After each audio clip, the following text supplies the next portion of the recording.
Are you ready for the Low Blows Network?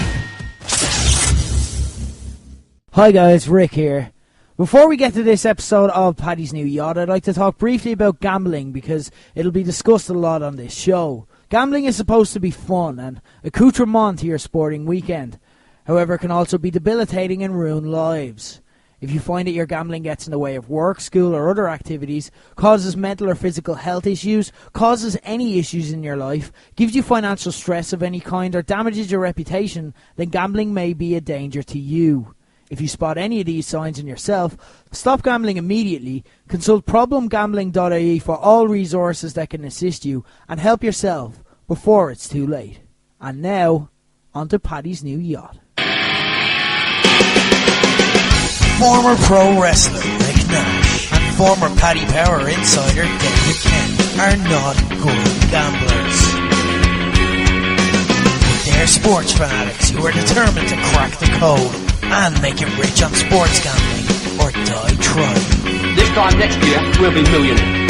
Follow them on their journey to eventual bankruptcy every Friday on the Low Blows Network with sports tips that made so much sense at the time in Paddy's New Yacht.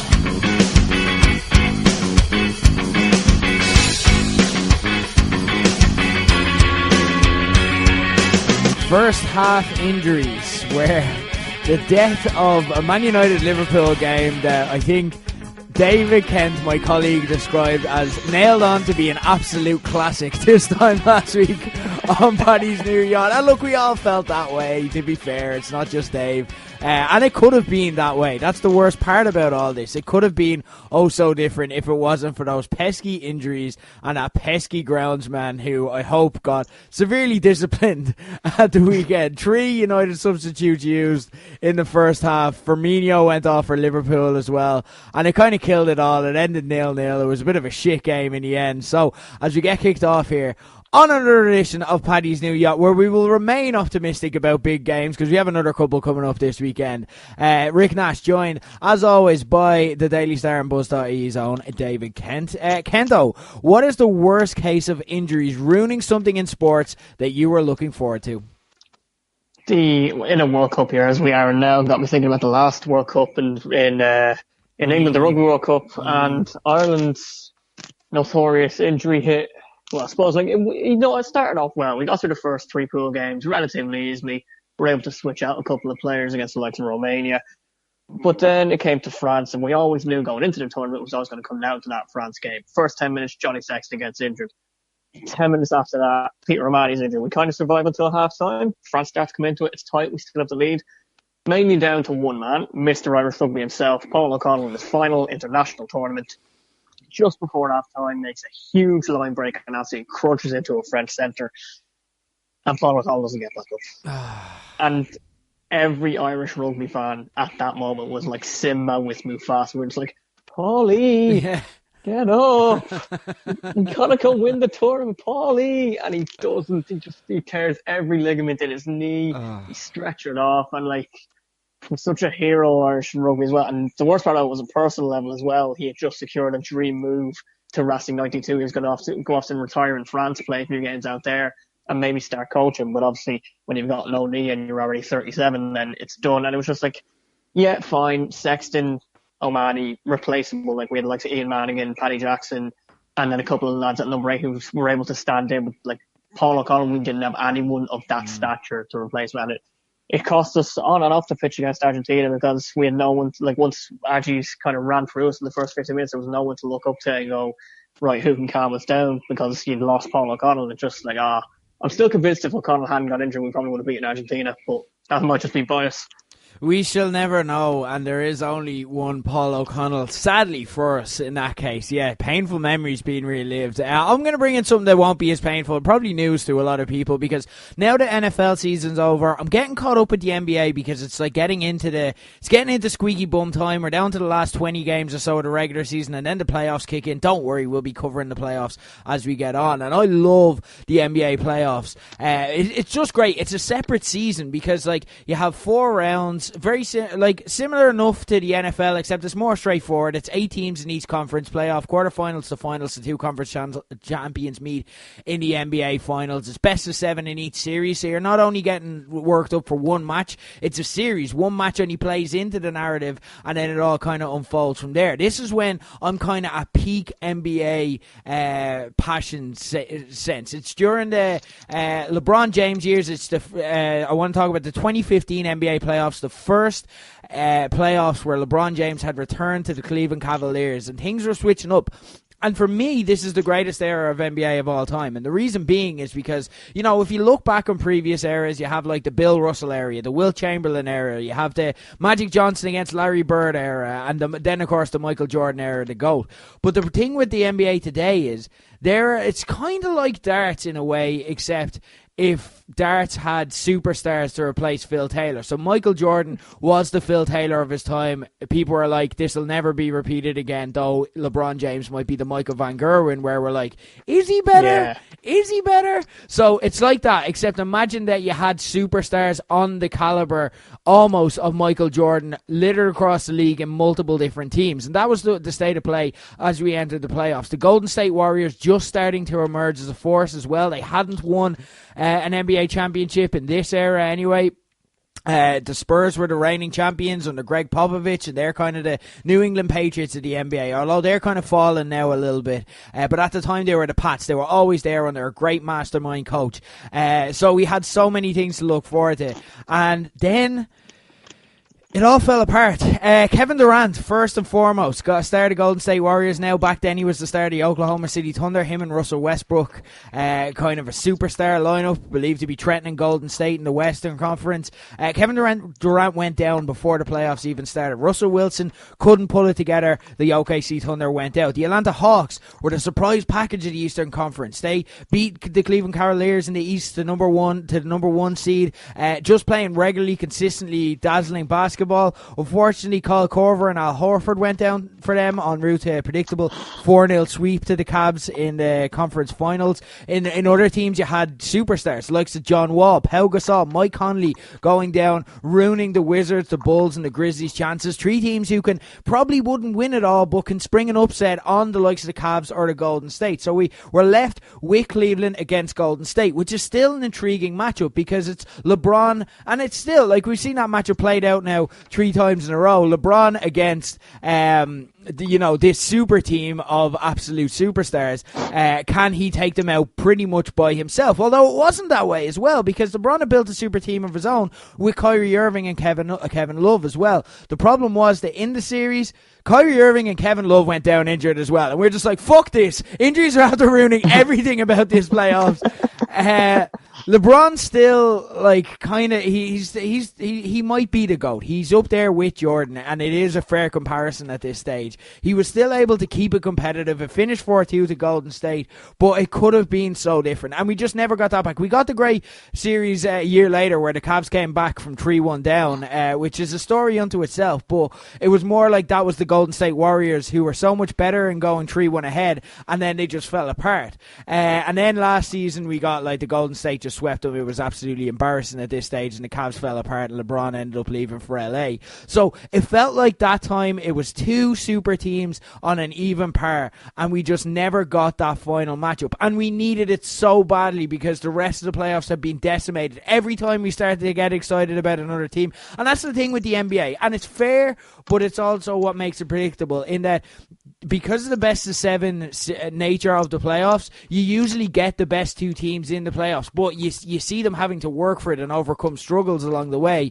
Because of the injuries, they didn't even have to overcome struggles, and it was injuries that made that decided the finals as well. So it just ruined it at what could have been an absolute peak time for the NBA playoffs. But what can we do? Injuries happen. We saw in Man United and Liverpool last week, and we will be discussing Man United and Liverpool still to come. We'll also be discussing the big weekend ahead, Spurs Arsenal, and Liverpool, again, having to go on the road and face Everton in another big Super Sunday clash. We're going to be giving you our picks ahead of that. Also, a huge weekend in European football. 4 absolute must-watch classics in the pipeline. We are going to be giving you all you need to know about them. Dave's going to be telling you what he's keeping an eye out for in the Championship and League of Ireland. But first, we're going to get this kicked off with our new segment for the week. Because what we do for first-time listeners, we try and cover all the sports. We've already touched on football, rugby and basketball, and that's just in the intro. We try and cover all the sports here on Paddy's New Yacht, but we only have around an hour or so to do it. So what we do is we pick, to cover the sporting week that was, we pick our top 5 stories of the week that we want to give our lightning hot takes in it. We put a minute on the clock, in theory, and we call it the 5 in 5, and it's going to get started right about now, because as discussed on the top of the show, Ole Gunnar Solskjaer's had worse injury woes than cost them against PSG, and having to use all 3 substitutions in the first half en route to a 0-0 draw against Liverpool. Many considered it a bad result considering that for Liverpool, but it put them back on top of the league by a point. So is this a good or bad result for Jurgen Klopp? I mean, if you're looking before the game, and I asked a lot of Liverpool fans before the game, would you have taken a draw? They said yes, absolutely. But then, because of the form Man United were in, but then you look at what actually happened to Man United in the game, and you're like, well, you were pretty much full strength. Yes, you lost Firmino as well, but you were full strength against a very weakened Man United side, and you couldn't put them away. At the same time, that was one of Liverpool's trickiest games left in the calendar. They have won after this, in my mind, which could cause them trouble. So a point away at Old Trafford with the form United were in, that's a good result for Jurgen Klopp. I think it was a terrible result. I think it was an absolute, not a disaster. Again, a loss would have been a disaster with all things put in context. But I think it was 2 points dropped 100%. United were there for the taking. And if you're the problem is as well what it does to the side. Because if you're a champion, you win that game. We see it all the time. They win the gritty games. They win the tough games. You beat your rivals along the way. United were there for the taking last week with the injuries. Solskjaer was on the back foot the entire game. Remember, Jesse Lingard came on and then had to come off like 10 minutes later. And yet United were the side that made the chances. I don't think that it's a disaster in terms of just a result, because obviously you put them back on top of the league. But at the same time, I think it could be a disaster in terms of momentum, in terms of what it could have given the squad in terms of confidence. And then if you look at the season and it ends on goal difference, obviously City have that vastly superior goal difference. So if it does end on goal difference by the end of the season, I think this would be the point where they lost it, because this was 2 points lost for me. This is a disaster. And they did respond well during the week, so that kind of changes the narrative a little bit. But at the same time, I can't see this any other way. Like, this is the kind of game the champions win, and they didn't, and that sums up Liverpool to me this season. Yeah, look, fair enough. And as a United fan, you would know better yourself as well, because obviously you were watching that game like, oh God, we'll take a draw when all of our 3 players go down. Yeah. Sticking to the Premier League, and Leicester brought the axe down on Claude Puel during the week after a heavy defeat to Crystal Palace, replacing him with Brendan Rodgers, thus infuriating Celtic fans. Can Brodge bring the Foxes back to the European spots, or will they lack character? Maybe next year you can bring them back to Europe. This year, no, he's not going to. Now, keep in mind, Leicester are only like 7 points off the European spot, so I think they're 7 points off 7. So if you get a 7th place European spot via the FA Cup, then they're in. So it is possible, but at the same time, I have to feel for Claude Puel. Leicester always seemed to want him out, and he made them into a sturdy outfit. They were never spectacular, but I'm going to accuse Leicester of probably the worst thing an Irish person can accuse another person, place, or team of, and that's notions. They have notions since they won the Premier League. We saw with Claudio Ranieri, perhaps prematurely sacking him. We saw with Craig Shakespeare, definitely prematurely sacking him. And with Claude Puel as well. Look at where Leicester are on the table. 11th. If I asked you at the start of the season, where is Leicester's range? Where would you put them? And someone said 11th, you'd be like, yeah, that feels about right. Leicester are a decent mid-table outfit. And he made them a mid-table outfit. They were tough to beat. They went through a bad spell, but I think they wanted to get rid of him. So I feel sorry for Claude Puel. I don't think Brendan Rodgers is going to work miracles overnight. I think that, we can judge him more, we can assess him better next season, like when we're doing our preseason preview, but no, not this season. I don't think he's going to work miracles. Absolutely 100% agree that this was harsh on Claude Puel, because Ranieri brought him to the Holy Grail. That was an anomaly. That will never happen again. Shakespeare kind of saved them from the mess that Ranieri left them in. Puel steadied the ship. They are at their level now, in between 8th and 14th. That's where I put Leicester there at the start of every single season, unless they sign Messi, They'll always be within 8 and 14th, and I could put money on that if someone gave me odds. I think Rodgers is an interesting choice given how well he's done with Celtic in a vastly inferior league. So now he's got a decent squad again. It'll be really interesting. I'd say next season's the one. Yeah, we shall see. Moving on to rugby now. And in Six Nations action, Wales pull out possibly the shock of the tournament and handling England 21-13 at home to give them top spot in the Six Nations, while Ireland struggled but eventually got the bonus point win they needed against Italy. Have Wales as good as sewn it up with this win, or is there still cause for optimism for us? I think Wales are heading probably for a Grand Slam, but if they do slip away, I don't even think Ireland will be the ones to capitalise. I think England will be the ones to capitalise because England have they play Italy this week, so that's an easy 5 points. And then Scotland at home in the last game, whereas we got tricky-ish against France, and then Wales in the Principality for a potential Grand Slam should Wales get past Scotland. But I think Wales will get past Scotland. I think Wales will beat Ireland. I think Wales have a Grand Slam. They really, really impressed me last week. And I called it. Yeah, you did. To be fair, it was a decent shout by you. But yeah, I don't know. Warren Gatland got the troops up for one game, but they were less than spectacular against France and Italy. So we have to take those into account as well. I think there's a lot of rugby still to be played, and I don't know.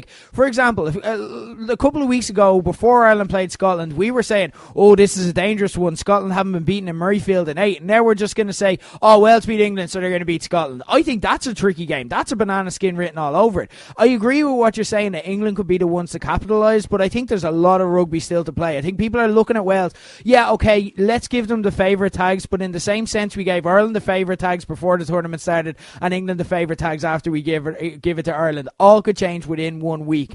Again, I think we could be coming down to a three-way tie. A lot of people panicked about the Italy loss.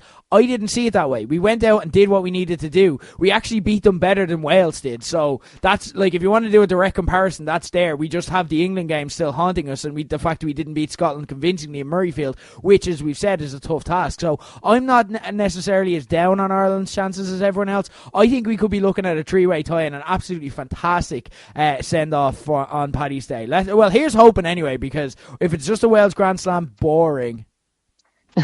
I take your point on Ireland, take your point on Wales as well, that they've been winning ugly. They've been winning ugly, they're still winning, and they're still doing well. They've got 3 bonus points so far, as far as I'm aware. And I think they'll be happy with a fucking 3-0 win. If you offer them against Scotland now, they'll just take that. And as I mentioned, yes, Murrayfield is a banana skin. Scotland were awful against the French. So they've got a bit of a point to prove. I just think Wales, they are now officially the number 2 side in the world, and they will be going into the World Cup barring a complete fuck up. So it'll be an interesting one to watch. Ireland, I'm a bit concerned. I'll get to that later on in the Six Nations treble. But moving on to the NFL, and New England Patriots owner Robert Kraft was arrested and charged with solicitation. Will the 77-year-old still be behind the franchise when the 2019 season kicks off, or does he get away with it? Oh, he'll still own them because he owns them. If you get convicted of a crime, it doesn't mean you don't own it. It's not here, look, you look for a prostitute, give me your phone. So it's not Yeah, but would they want to be associated? He's a powerful he's the owner. He owns the Patriots. They cannot want to be associated with him, and he can fire whoever doesn't want to be associated with him. Fair. He is. And also, what we have to take into account, he's a powerful white man in a league run by powerful white men, and he is one of the most powerful in the league. So whether that's right or not, I think he's going to get past this. And here's the thing I'm looking out for as well. I think the Patriots are going to be stronger after this. You think back to Spygate, you think back to Deflategate, you think back to Tom Brady getting suspended, you think back to this season when everyone's like, it's over. Every time it looks like there's something going wrong with the Patriots, this is the team who nearly made a Pro Bowl star out of a double murderer in Aaron Hernandez. They react very well to adversity. So I'm not saying that it's directly going to impact the team on the pitch, but I don't think it's going to hurt them either.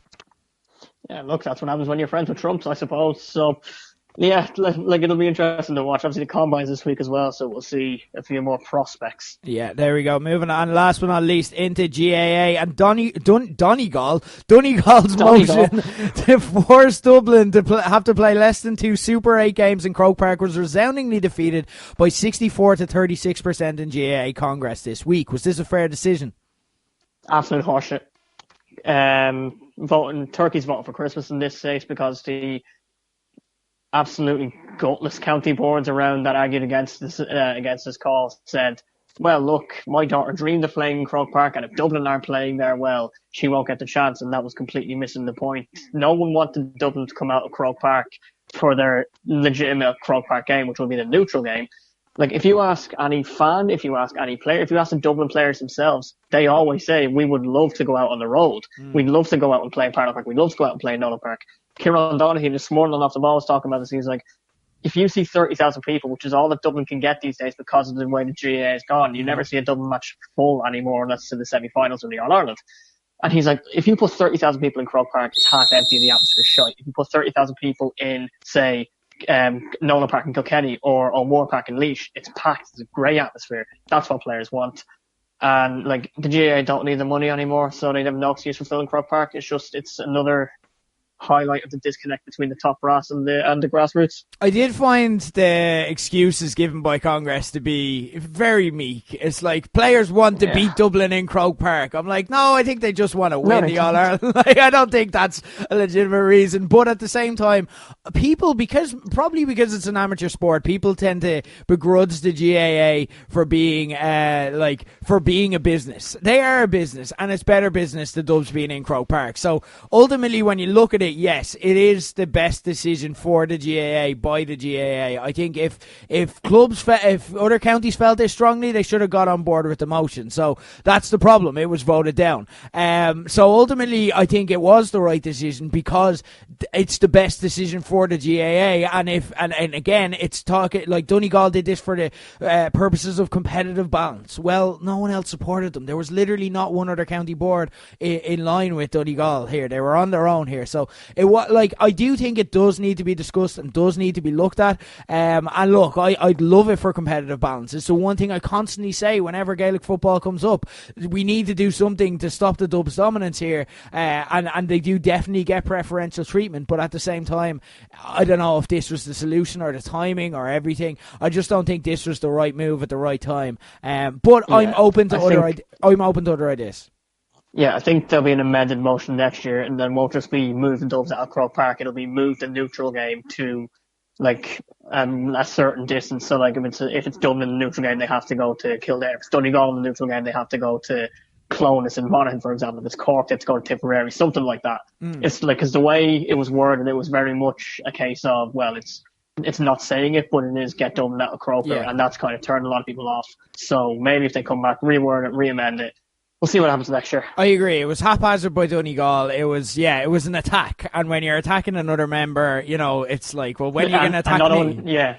Not only another member, the most powerful member in the GAA as well. Exactly. Yeah, exactly. No, I totally agree there. Anyway, that's the news for this week. We're going to get on to talking about the Premier League games this weekend because the Paddy's New Yacht Prediction League is back. And ladies and gentlemen, you are right now listening to your monthly winner for February 2019. Took it home with the midweek fixtures, just about. It wasn't a great week for me, but I'd done enough to get over the line. So, guys, you can step up and try take this crown off me if you like by getting on to the Paddy's New Yacht Twitter and playing our monthly and yearly contest. Look, if you're just starting out now, you're probably not going to win the yearly contest. We've been playing this since August. But you can enter our monthly contest and in doing so win a Low Blows VOD subscription, which I'm very excited about. I cannot wait to check out the great content on Low Blows VOD with this glorious win.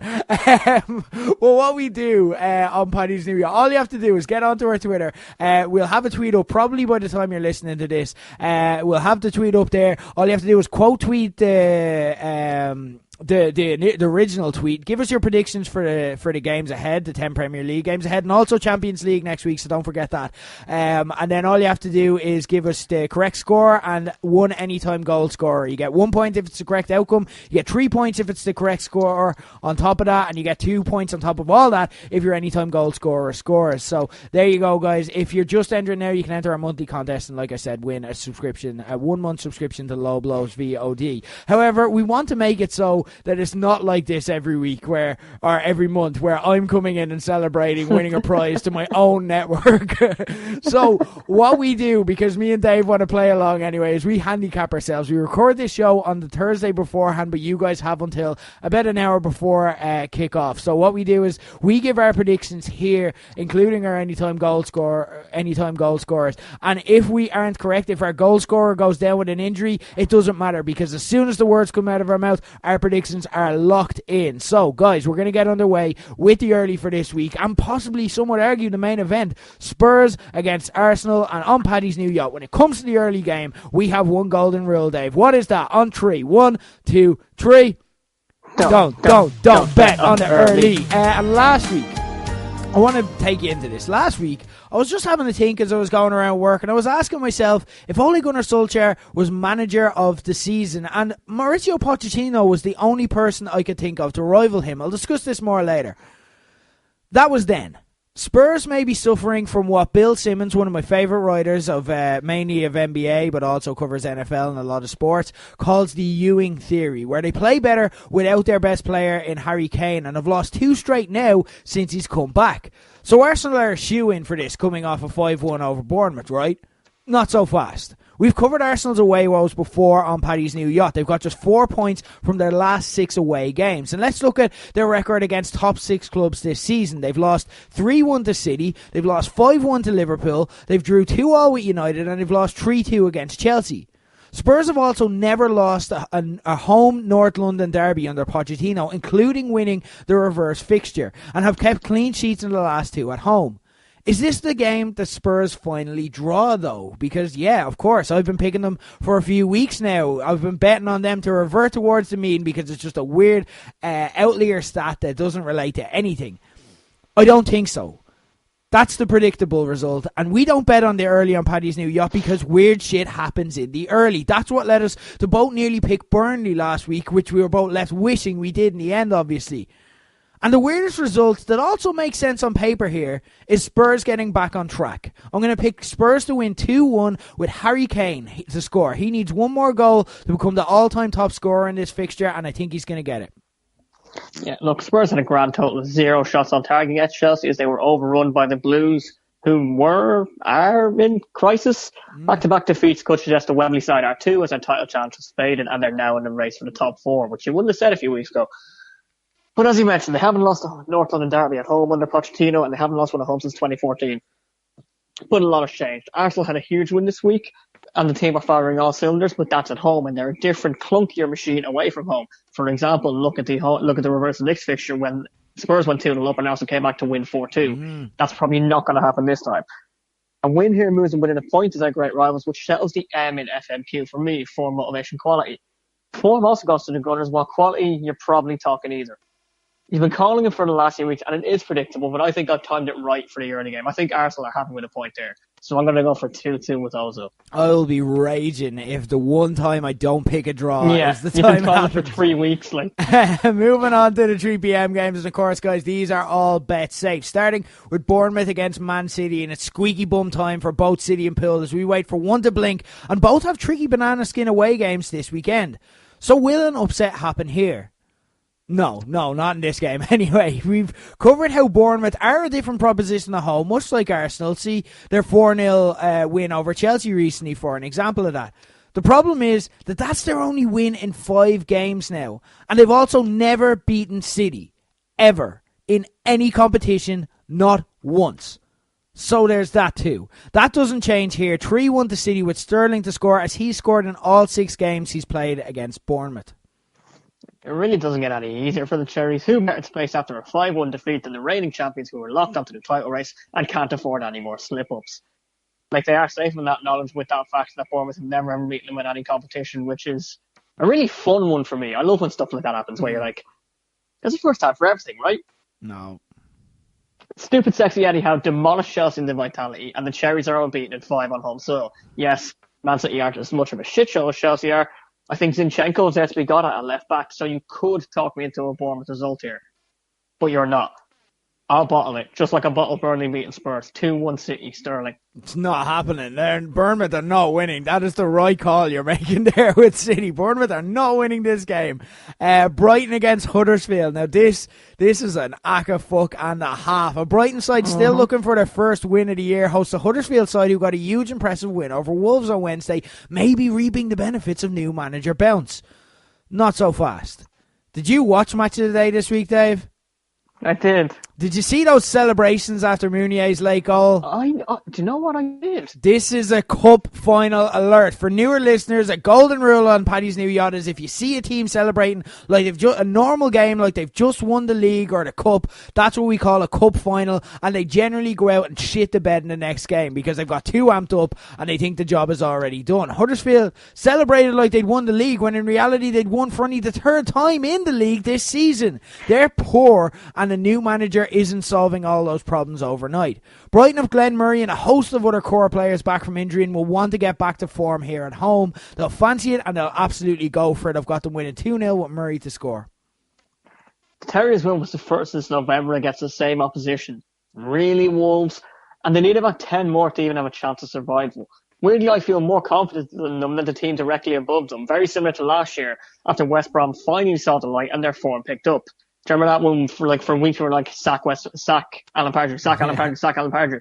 They sacked him with about 3 games left and suddenly they won the last 3. Yeah. And then Stoke went down ahead of them. That's what I'm feeling with Huddersfield this year because Fulham are above them and we'll get to Fulham in a minute. Yeah. Brighton are flatlining and could have been drawn to a relegation fight as they sit 2 points above the drop zone, having not won in 2019 yet so far. I think they might be caught on the hop here, so I'm going to go for 1-1 with Murray scoring. I think Huddersfield, I don't think I've backed Huddersfield in about 9 months, so I'm probably giving away points there, but I got to make a ballsy call to get up in the prediction league. Okay, interesting. I'd say the ballsy call would be predicting Huddersfield to win now, to be fair. It's like it's a one ball call. It's not a ballsy call. It's a Hitler call. It's a one-ball call. Yeah, this is it. Burnley against Crystal Palace. 2 sides coming off huge wins last weekend and bad losses midweek. Burnley in particular will be kicking themselves losing to Newcastle after beating Spurs to allow Rafa's men to leapfrog them. A case of cup final syndrome in action right there. The good news for them is that Sean Dyche has a great record against Palace, having beaten them under 4 different managers, though not Roy Hodgson yet. Burnley also haven't lost to Palace in 9 of their last 10 meetings in Turf Moor. Both sides will be under pressure as a Cardiff win will put them in touching distance of the relegation zone. So while I'd lean towards Burnley more if pushed, I'm going to go with both settling for a point to settle the ship and push the pressure off for a week. 1-1 with Zaha to continue his great run of scoring. Yeah, Burnley went full Sean Dyche against Spurs, winning by just battering the defence physically, mentally, and even getting a helping hand from the referee for their opener. A more clinical side probably would have finished them off. More clinical side, not Crystal Palace. They averaged 13 shots per game, but only averaged 1 goal per game. Their 8% conversion rate is one of the worst in the league. But then you look at what they're like on the road. That increases to 20%. Ooh. They average about 2 goals a game from 10 shots. So it's actually a bit better. Resorting to FMQ. Form almost identical. Motivation. Burnley were in the bottom 6, and they still have to play Liverpool, Chelsea, City, and Arsenal. So they desperately need the points. Palace are fine. Quality just hit the Palace, so they're level again. So I'm going to join you on that fence. I'm going to go 2-1 with Zaha scoring. Okay, fair enough. Moving on, Man United against Southampton. And here is the case I was discussing earlier on for Ole Gunnar Solskjaer as manager of the season. His results, they speak for themselves, unbeaten in 11 in the league. The shit show he was left with by Mourinho after he left, and he's after righting that ship immediately. Adjustments like against Liverpool last week to save a point when he was totally on the hop. Pep City, they've taken a step back from dominating last year, while Klopp's Liverpool are resilient, and I have to give them respect for getting results and staying in contention even when you'd expect them to go full Liverpool, but arguably looked more impressive in victory last season, whereas they struggle a bit this year. They can struggle in winnable games. We saw him handle Pochettino before, who's now closer to 6th than 2nd in the league, and if they come through this insane run and season and in the top 4, it's a done deal for me. There has been no more impressive manager than Ole Gunnar Solskjaer, even with only managing for half a season. I fully expected them to wobble against Palace, but Solskjaer has made me a believer, and he did it with little to no sweat, despite still dealing with Sunday's injury crisis. I think they had 9 injured players for that game. Palace were in form, coming off that huge win last week, and United just handled them like they were nothing. Southampton are similarly a new side under Ralph Hasenhüttl, but if you're doing X's and O's in terms of result, I'd expect wins and be okay with losing. They've done their job this week already in seeing off Fulham. Southampton aren't as sturdy away as well and have been poor against top 6 sides this season, as we saw last week against Arsenal. So I'm going for United to win 3-0. I've got Pogba to score. Can anyone stop Ole's march in the league? I mean, if you're looking at the next few fixtures, it might all come down to that derby to actually prove, like, to get Ole's first loss in the league, which is going to be nuts when you think about where they were at the start of the year, as you mentioned. Another tricky away game during the week, another one successfully navigated, despite Manchester Hospital being filled with Red Devils. Southampton also got a badly needed home win against to move themselves out of the relegation zone, but that was the Fulham klaxon. Yes, I'm bringing back the West Brom klaxon for a long time, Paddy's Yacht listeners. And as important as points are for them, it's unlikely they'll get any here. I'm going to go 3-0 with Lukaku scoring because everyone else is crocked. Okay, yeah, fair enough. Lukaku as well, 2 goals at the midweek. You know, it's back in the hot hand. I like it. Wolves against Cardiff. Wolves are sneakily poor against weak sides. For example, did you know Huddersfield's win over them was them doing the double against them for this season? Yep. They've also got a poor recent record against Cardiff and lost their reverse fixture. Cardiff are also capable of a smash and grab away from home, having shocked both Leicester and Southampton this season. Both are out of form and coming off bad weeks, so I'd be tempted to say that both will settle for the draw, but then I feel myself back in bad Paddy's New Yacht logic, which is pick a draw when you can't pick a winner. That never ends up working out. So I'm getting off that fence, and I think Wolves losing to Huddersfield will have woken them up and snapped them back into form. So I've got Wolves winning 2-1 here with Yacht to score. Yeah, Wolves had no teeth on Tuesday in their inexplicable loss to Huddersfield. However, Nuno side are back at home against the third worst side on the road all year. You mentioned smash and grab wins for Cardiff against Leicester and Southampton. They only picked up 2 points out in the remaining 9 games that they played on the road. However, they won this fixture in the Championship last year with a similar enough teams, and they beat Wolves in November. I fancy Santos' side to get a bit of revenge. 3-1 Jimenez. Moving on to the evening game on Saturday, West Ham against Newcastle, which is a sneaky, decent evening game. Newcastle come into this quietly, the 4th best form side in the league right now, riding high with recent wins over Man City, Huddersfield and Burnley fresh in the memory. The kicker, all of those results happened at home. Away, they haven't won in 5. West Ham are kind of the inverse of that, which is what makes it interesting for me. They're not in great form, but they've lost just 1 in 7 at home.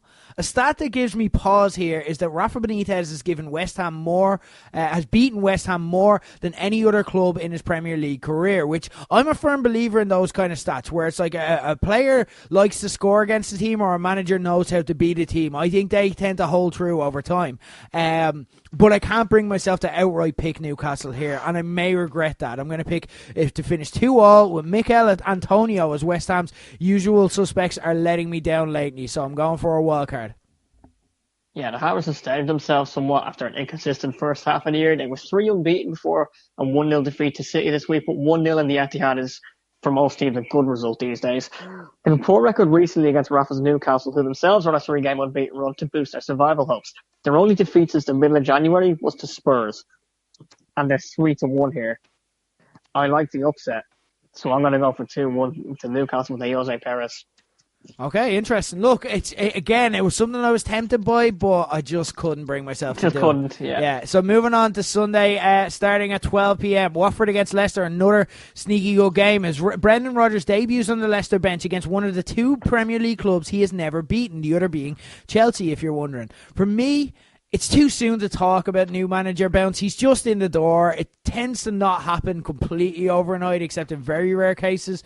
Wednesday's disaster against Liverpool aside, Watford have been in good form of late. And if you look at their results, you'll find that their last 4 losses have come against top 6 sides. The last non-top 6 side to beat them, however, Leicester, interestingly enough. So despite a poor head-to-head record, despite Leicester players looking to impress the new boss, I do believe in Watford. I just have a sneaking suspicion. I think they'll be more settled and they'll be looking for a reaction after the midweek loss at home. I've got them to win 2-1 with the follow to score. Yeah, this game always reminds me of one of my favourite moments in football history. If you don't like me rambling, skip ahead for like a minute. 2013 Championship playoff semi-finals. I locked at 2-2. Leicester with a 96th minute penalty through an absolutely shocking, pathetic dive from Anthony Yacht. Brushes himself off, misses the penalty, and for those of you who remember this, go back and watch the double save by Manuel Almunia. It is sensational. 4 touches later, in the 97th minute, down the other end, Troy Deeney slams home a volley, rips his shirt off, and vaults him to the crowd. Just incredible. If you ever want to show someone why you love football, that's probably the reason. Just showed them the Soccer Saturday footage as well. Like, that was amazing in Johnny itself. Phillips. Yeah. Sadly, the recent meetings haven't really lived up to that. Like, new manager play, as you mentioned, might be in play with. Oh, I've messed that up completely. New manager play. Jesus Christ, words, Dave. Right, the new manager bounce might be in play with Bronch, but I wouldn't be too confident about it. Watford stuck 5 past Cardiff and went and stuffed themselves. So they're doing a nice, quiet game. That's the only logic I can tell myself here, because it's a knack of fuck. I'm going to go 1-1 with Vardy. Okay, interesting. Moving on to the Sunday 2:05 game, the new big game on Sky Sports. They love a 2 game for some reason. 2:05. Fulham against Chelsea. 2:05. It's fucking all the ads awful. was. That's all the ones. All the ads. I love Paddy Power's tweets where it's like, I fucking knew this game was going to be horrible after those 2 ads. Very true. Fulham against Chelsea at 2. Chelsea are slowly becoming one of the most interesting sides to follow this season. Last week's drama with Kepa, who I imagine I'd say will continue to be benched here, being just the tip of the iceberg. Did that somehow inspire the side to play for Sarri? Like, when someone in the group says something everyone has been joking about behind someone else's back to their face, and the whole group is like, too far, man, and they just turn on that person. It would seem that way as they handle Spurs midweek. So despite their road struggles of late, they'll fancy a visit to Fulham here to try build momentum and get out of this rut. Here's the twist. As we went to tape on the air, Claudio Ranieri has just got sacked. Do we have any words? I know you're frantically scanning your usual. So do we have any word on any caretaker or what's going on with Fulham yet? Probably not. Really, we do? Yeah, Scott Parker. Do you remember when they sacked Jukanovic and they instantly appointed Ranieri? Yeah. It was the same hour. They did the exact same thing here. Just sacked Ranieri and just went, all right, with Scott Parker. All right. So, I have no instant hot takes on Scott Parker. Yeah, so I'm going to, I had notes prepared and I'm going to try, not mention Ranieri's name. Fulham have 1 win in 9, and Scott Parker's men look already relegated and tapping up their agents about summer moves. So I'm picking the most interesting thing that could happen here, which has since changed since I wrote that because Ranieri's gone. Scott Parker's men winning 5-0 would be by far the most interesting thing. But before that, the most interesting twist would have been another Chelsea win to just totally fuck up the narrative. And keep in mind that either or both of Arsenal and Spurs have to drop points this weekend too. So this could get interesting yet. I'm going to still pick Chelsea 2-0. Again, same logic as Brendan Rodgers. New manager bounce. It takes time to settle in, and you're not going to do it with 3 days notice. 2-0 Chelsea. Pedro to score, as he's had a good season under Sarri and still seems to be playing for the coach. Scored midweek as well. Yeah, look, I had no notes to change because Fulham are still awful and Chelsea have just blown over the Kepa saga. So to Man United never beaten Spurs and they're against a team with the second worst defensive record in the top 6 English leagues. Not even Scott Parker can fix that. 3-0 Hazard, because if he can't score against Fulham, I lose all hope for him. I like how Scott Parker, by necessity more than anything, is a defensive genius. Not even Scott Parker can fix that, and let me tell you about... You remember him playing? He wasn't an attacking midfielder. I'm just saying, the Scott Parker hot takes are off the wall here.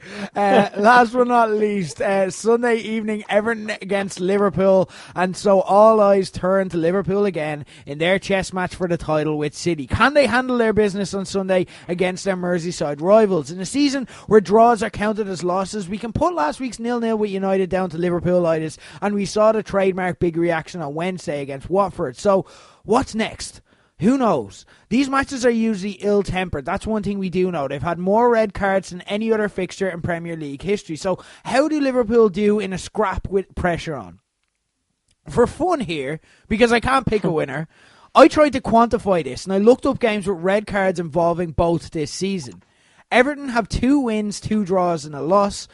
Liverpool have 3 wins, albeit one was the 4-3 with Palace, where they, of course, struggled. I'm genuinely clueless about how this will go. In a scrappy derby with title implications, FMQ can go out the window. This is a cup final. This is a game unto itself.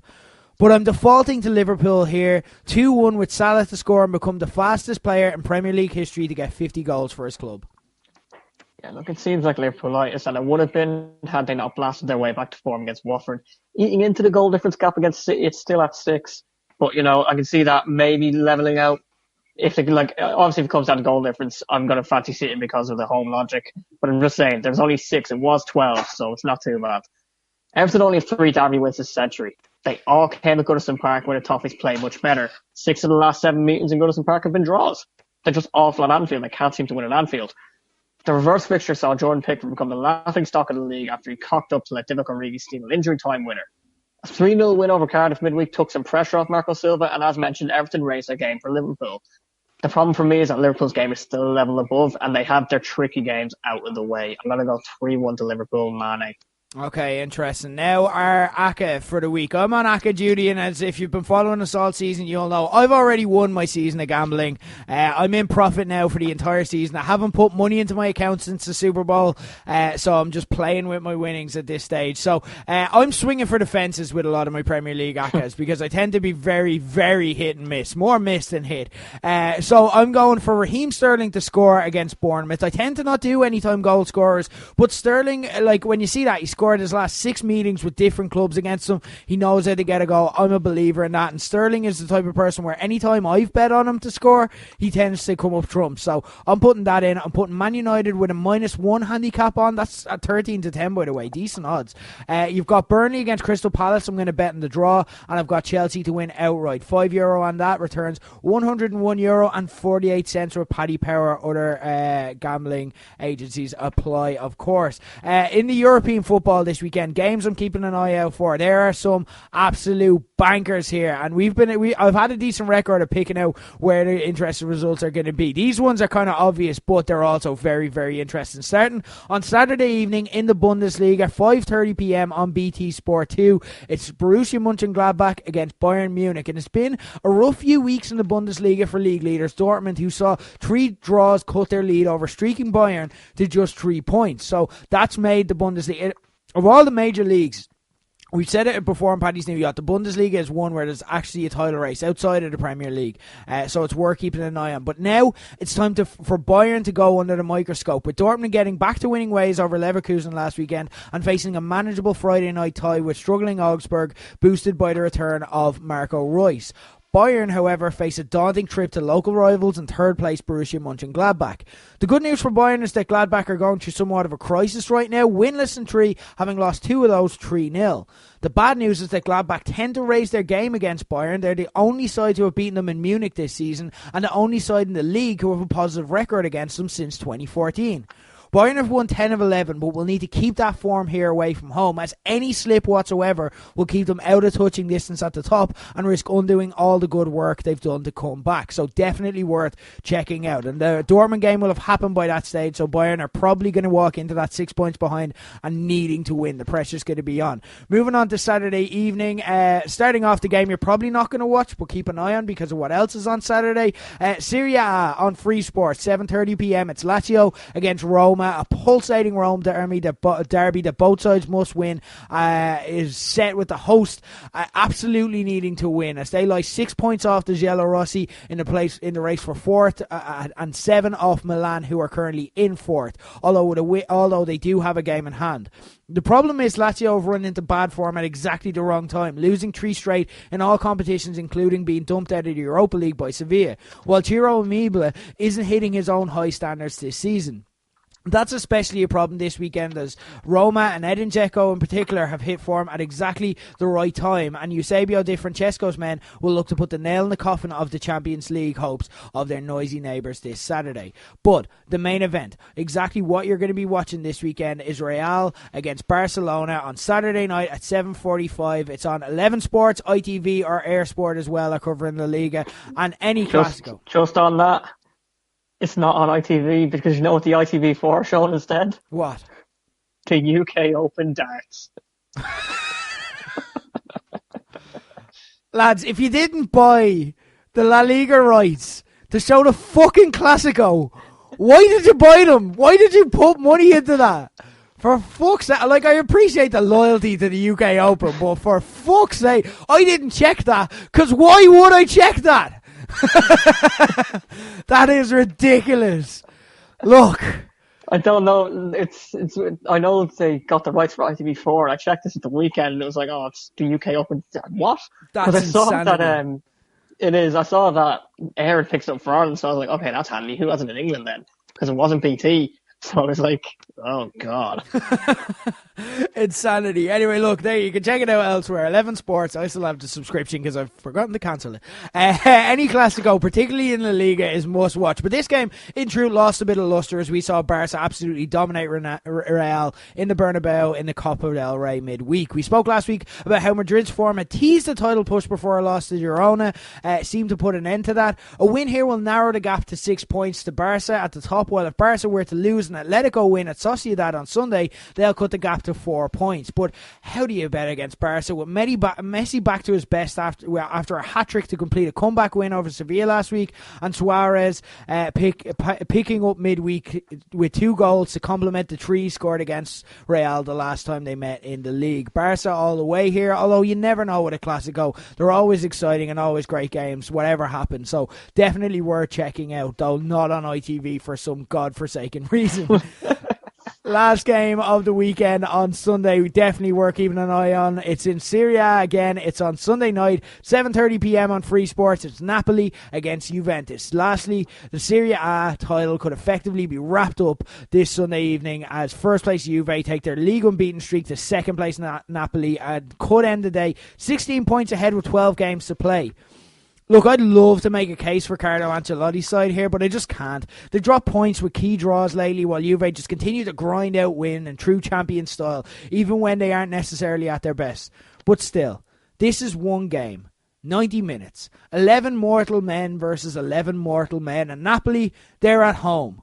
Lose, and the title is over, and all they've left to play for is the Europa League. Can they throw the kitchen sink at Juve for one night, beat the streak, and keep some semblance of hope alive with their season on the line? Probably not, but I'm going to be watching anyway. It's going to be fun. Dave, that's what I'm keeping an eye on this weekend. What are you keeping an eye on? Once again, it's the Championship in Leeds. Shit the bed during the week, missing out on the chance to go back on top of the pile when they were beaten by QPR. It leaves them out of the top 2 points behind Norwich on top and behind Sheffield United on goal difference. They have to hold off West Brom as well, who are 4 points behind them in fourth. And on Friday night, in front of the Sky cameras, the Baggies travel to Ellen Road. Norwich are at Millwall on Saturday, who desperately need points in the relegation fight, as do both Ipswich and Reading, who meet at Portman Road. Then on Monday night, it's the Steel City Derby on Sky. Bosh. Interesting. You're keeping an eye also on the League of Ireland. How's that going? Try sell me on it. Solid so far, but 2 stories from last week's games. First one, do you remember Ollie Horgan? I mentioned the Finn Harps manager who always talked down his chances. Yeah. Yeah, well, they drew with Dundalk at home. They should have beaten Dundalk at home on Friday and then went away to the league leaders and got another draw. And Finn Harps are a tiny club. Pre-match press conference for the game on Friday night against Sligo. Ollie, you had a good week, didn't you? I don't know, did we? Which was Ollie Horgan. It's just always like that. Other story was that full-time in Cork City's win over Sligo Rovers, John Caulfield decides to run past all of his players, run past the referee, run past everyone, and jump into the away end, fall on his arse tripping over the fence on the way, and go around individually to every City fan who travelled and shake all of their hands before going back out to credit his team. Just mental. You're selling me well with these stories. And in particular, to keep an eye out for this weekend. Not really, but there's the big game I suppose is probably Dundalk and Rovers and Tala. I don't know if that's on television yet. Actually, no, I believe it is. I think it's on RT. I'm not 100% didn't double check that, but Barla, there's nothing really elsewhere. Okay, interesting. That's pretty much the sporting week this weekend. No Six Nations. That's, of course, back next weekend. So we'll be back previewing the penultimate round of fixtures then. So we're going to wrap up on Paddy's New Yacht the way we always wrap up, and that is by quizzing my co-host David Kent, who is an esteemed journalist, of course, with the Daily Star and Buzz.ie. As said at the top of the show, we're going to quiz him on stories he's reported throughout the week. Now, we've been doing this all year. David, you've fallen into a rut lately. You're 14-10 down, which is absolutely pitiful, I have to say. What do you have to say for yourself? Pretty sure Scott Parker's just going to come in and replace me in a couple of weeks. You need to get Corporate Keane in my place. This is it. Corporate Keane, the Scott Parker of low blows for some reason.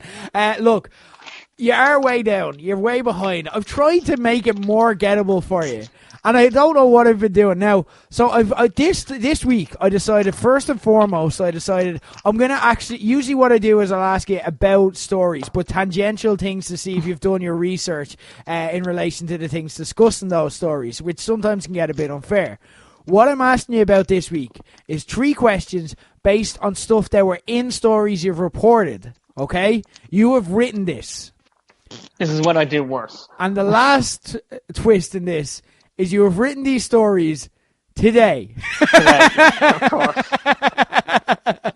So See, the problem with that is I did 14 articles today. So you literally just need to remember your life today. So no complaints about bad memory.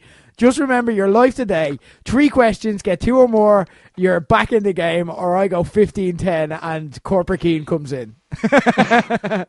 Three questions. First off, you reported today on Kieran Donaghy linking up with Galway's hurling side as a coach. But what basketball team does Donaghy play for? Garby Tralee Warriors. You seem very confident there. I usually ask if it's a final answer, but you're after bundling in with that, so... You're happy? I did a basketball report for the paper nearly every week, and he's always involved, so okay. I'm happy with that. Okay, fair enough. Question 2. You reported on James Donegal announcing his retirement from boxing. Who did he defeat in a rematch in December 2017 to reclaim the IBF Super Middleweight Championship?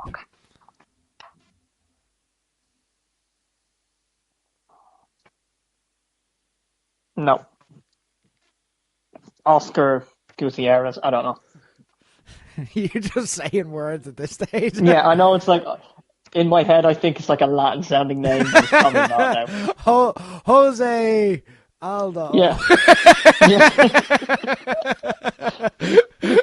I like how you added a bit of confidence to it, though. I admire that. Question 3, last but not least. This is to save the point, because I think we know. You got the first question right. I can tell you that. I know with the confidence everyone gets that. Surprisingly, it was not Oscar Gutierrez. Who was it? It was Caleb Truax. I can't say the second name. Truax. Yeah. And if that's a typo, it's your typo. I'm getting all of these from your stories. Yeah. Lastly, today, you reported on how Johnny Sexton has become the latest high-profile name to oppose the proposed World Rugby League tournament currently being discussed, which I'd love to discuss more. Maybe when we get Keego back to do the Six Nations rundown, we will discuss it more. Name the 12 sides involved. Proposed. Okay. Italy, Ireland, Wales, Scotland, France. I'm missing one of the Six Nations there. The Six Nations. No. Say it. Okay. No, give me a second. Ireland, England, France, Wales, Scotland, Italy. Six Nations. Grand. The 4 rugby championship teams in Argentina, South Africa, New Zealand, and Australia. And Japan and the USA. David Kent. You were 14-10 behind. I literally only asked you to remember things that you had written down today, within hours. Just remember them. That's it. You are now 14-11 behind. Congratulations. You've won the week. The streak is over. Back to winning ways. Corporate Keane will be disappointed.